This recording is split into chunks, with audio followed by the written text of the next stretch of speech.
Trying to figure out when kids develop character is an interesting, in a way, challenge, but it's also a very easy answer. We know that from the day children are born, they're actually learning from their parents, because from a caring, responsive adult, children learn what they know about the world starting from day one. So again, never too early to think about what kids are learning about the world around them and about the things that we consider to be good character in future years.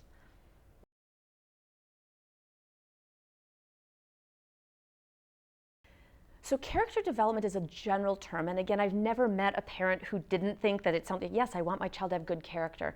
But what we're really talking about are really core things to being able to interact with people and with the world, like honesty and compassion and fairness and generosity and things that we all care about. So why is it important? Because it's how we interact with each other and with the world, and especially in a world that's really gotten to be sort of, people would say somewhat self or selfie-centered and very technology-driven. The concerns are there that we actually are becoming less connected to each other rather than more, and these skills, the kind of character and social emotional skills, become even more important in that setting.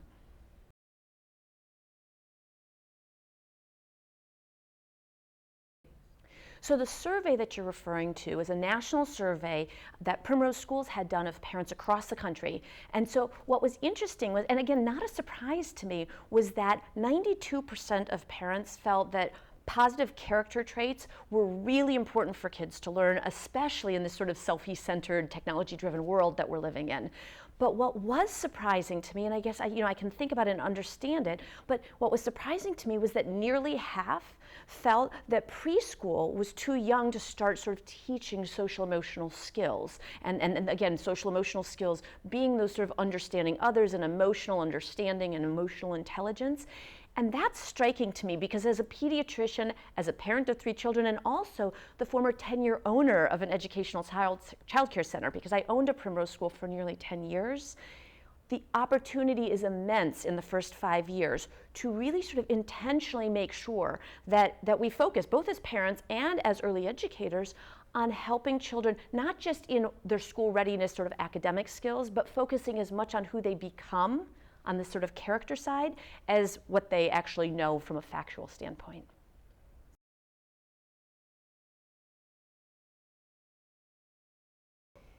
So, if you think about what is nurturing character, and again, I've told you it's from day one, a caring, responsive adult is the single most important thing that we know for young children in terms of what they're going to get. And, just like I'd say for parents, it's modeling these things, and it's reading books and talking and cooing and singing, reading books to babies. And then as kids get older, it's talking about perspectives and other people, and it's talking about honesty.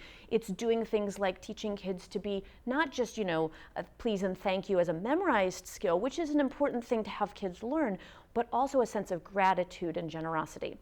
When you carry that over into the early education setting, what you really want to think of is who's going to be your partner in that mission.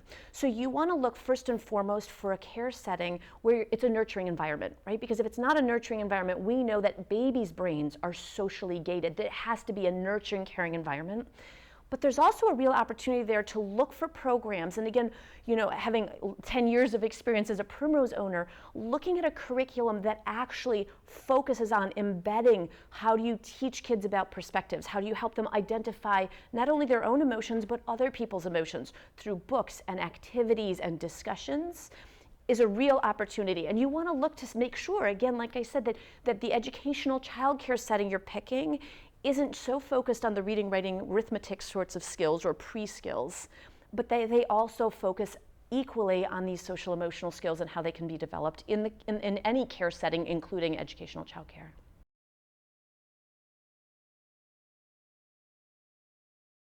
It's really the sorts of things I've been talking about, which are the, talking, cooing, singing, reading books to babies, I think is going to take on a hugely new level of importance to people. People love doing that with babies. I've written a book on newborns. I write children's books. People do that, but I don't know that parents understand that they're actually wiring a baby's brain for some of those important skills at the foundational level when they do it. So again, it's not that parents have to change those activities, but understand how important they are.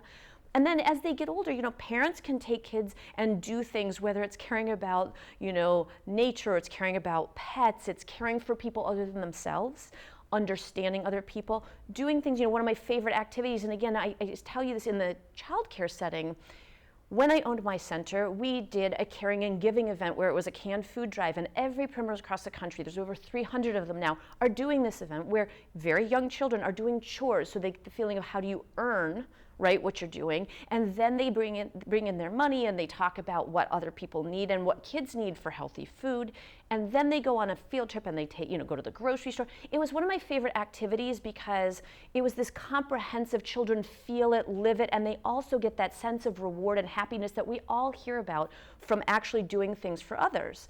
The thing is, when you ask me what parents can do, well, parents can do that as well, but what I find today is, and again, there's millions of children in childcare today, parents wish they had time to do that, but I know that myself, as a physician, my husband's a surgeon, we had because we had 3 kids in 3.5 years. I actually felt guilty for not doing those things, not being able to take my kids out and do them. And when you find a partner that can help you with that, that's really important. So whether parents do it themselves or they find partners in the caregivers they choose for their children, focusing on those skills and making sure that those messages and those concepts are getting blended into a child's sort of education, I think will make the world a better place.